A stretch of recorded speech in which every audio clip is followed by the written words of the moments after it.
Hey guys, Buffing Game Bed. Today we're beginning our video, and today in our weapon conversion series, we're going to be covering the 5.56 Icarus, or the Fightlite MCR. MCR standing for Mission Configurable Rifle. Go ahead and check out this weapon and show you the build, see how the recoil handles in the firing range, as well as show some actual multiplayer gameplay I was able to get with this. So very good weapon. I've been really enjoying it in multiplayer and Warzone. I have a really good build here that I think works best for both. So we'll go ahead and cover that, get into some real life information about the weapon and some performance statistics. So let's go ahead and jump right into it. We'll back out here. Here's our final build for the Fightlite MCR, or the Mission Configurable Rifle. We'll go ahead and back out. Now, first up for this, what you're going to want, obviously, at base, it's already the Fightlite MCR, so you're going to want the 5.56 Icarus.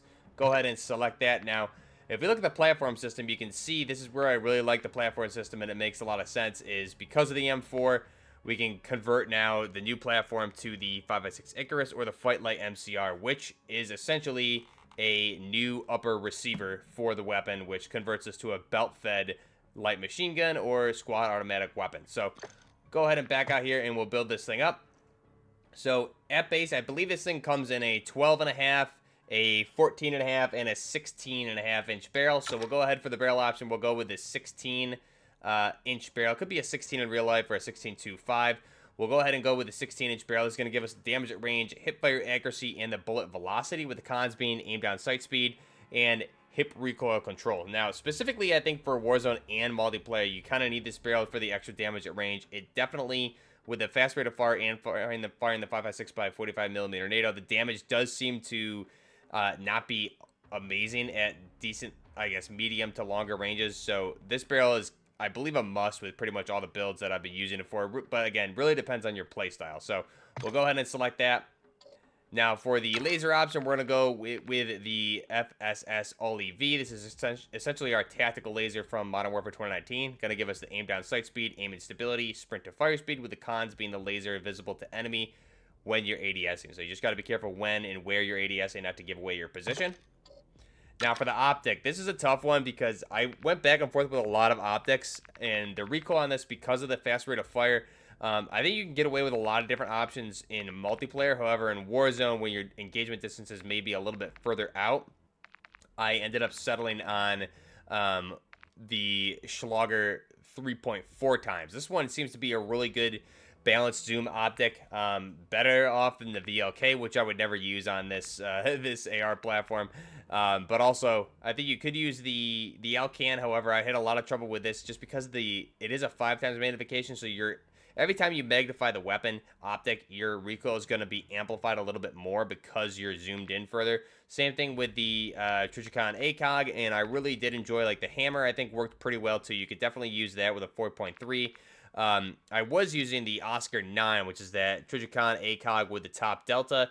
However, this thing just, whatever it was with this, maybe I just wasn't as used to the weapon at that point, but the recoil just was a little bit too much to accurately fire this thing in even medium range engagements in Warzone specifically. Again, multiplayer, you can probably get away with something like that, but for me personally, the Schlager 3.4 is the one I'm currently having the most success with, so we'll go ahead and select that.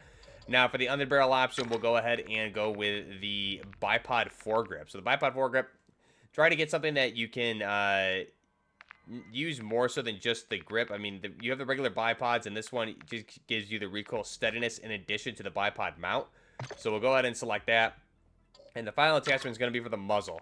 Again, the main thing here is the recoil seems to be a little crazy, and that mainly, I think more specifically, is the vertical recoil. For me, you could also just run a horizontal brake too. However, I found the most success with this one here, the Extend Ported 290. So this is going to mitigate the vertical recoil control.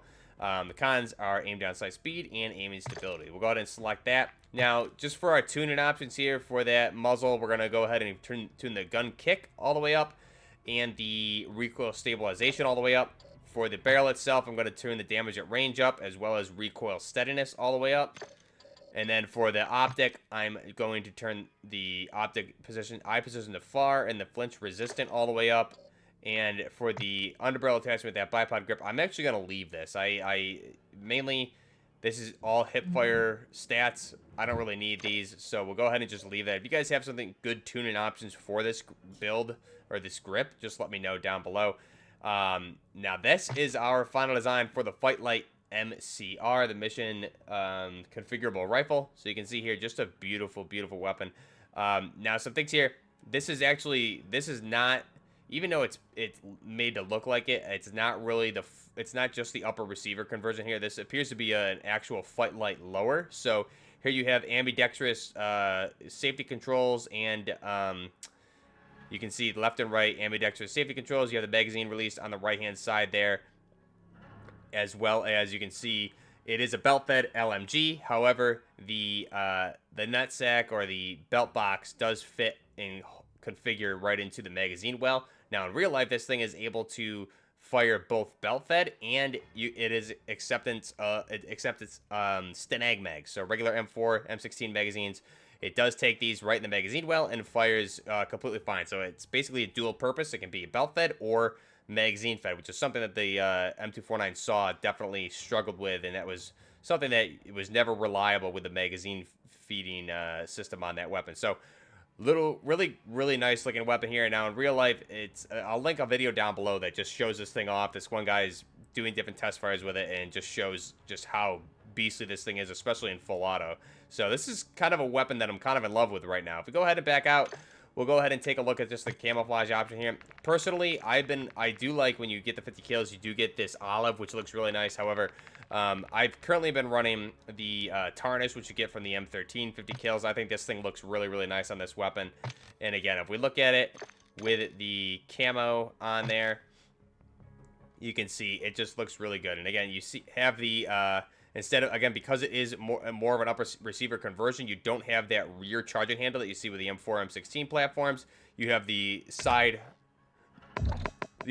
charging handle there on the left-hand side. We'll go ahead and get back into our private game here quickly and take a look at it. So again, you have the side charging handle there on the left-hand side. You can see it right behind where the belt connects, and that's pretty much all there is to this. As the handguard can be configured in M-Lock, key mod, or Picatinny rail system like we see here, and a really nice looking weapon. So let's go ahead now and we'll back out and jump into the gunsmith, and we'll take a look at how this thing fires with the recoil control, both without using the bipod grip and the bipod grip. So first off, if I'm just gonna fire it without mounting, let's take a look at how it goes.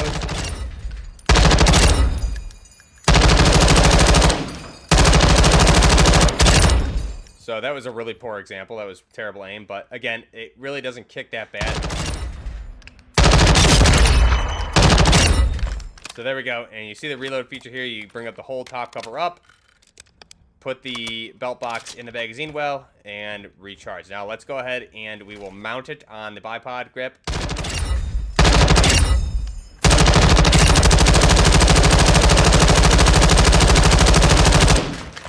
So again, not a lot of recoil there. This particular build works out really well. You have good mobility with it as well. And again, easy to keep shots on target. Definitely not a long range weapon, like I said, but you know, that's 50 meters, and we're getting good hits all the way out to that range regardless. So typically anything beyond that range, I'm going to want to mount it up anyways. So typically, if I see someone out there, you just mount and you're good to go. But again, anything up to like 25 like this, pretty easy. Even out to this ranges, you're going to get good hits. You just got to control the recoil. So let's take a look at the recoil here, speaking of, and just let this thing go without controlling it. So you can see it's going to go straight vertical for the first probably 7 to 8 shots, and it's going to curve heavily to the right. So let's take a look at it once more.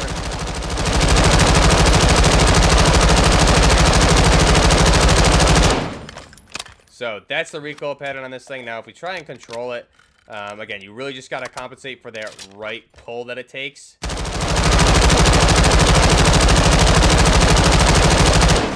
And you can see when it does that, we almost did like a circle there. But again, after that's done, you're able to get it center mass, and it works pretty well. So this is our Fightlite MCR mission configurable rifle. Very nice weapon. Let's go ahead now, and we will jump into the multiplayer game with this weapon. And you see here, this is a live multiplayer game. I was able to get some pretty good footage here. Ended up getting a chopper gunner, even though it got shot down basically right away. I don't know what the enemy was shooting me with here.